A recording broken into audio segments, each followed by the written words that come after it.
How to fix secondary verification on Binance.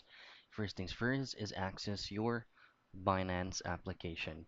And by here, make sure that you are logged into your account so that there will be no problems. Now, for us to be able to fix the secondary verification, just tap on the Binance logo right here, located at the top left corner of your screen. And from here, just go to your user profile or just by tapping your username right here. Now, once you're here, you'll be able to see four options like verification, security, VIP privilege, and your linked accounts. Now, just simply tap on security and then go to Authenticator app. Now, you'll just have to enable this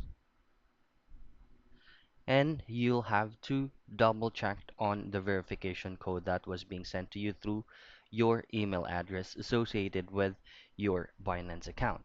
Now, all you have to do is to go to your Gmail and then just input the verification code here, and you are good to go. So that's it. That's how you verify or fix secondary verification on Binance.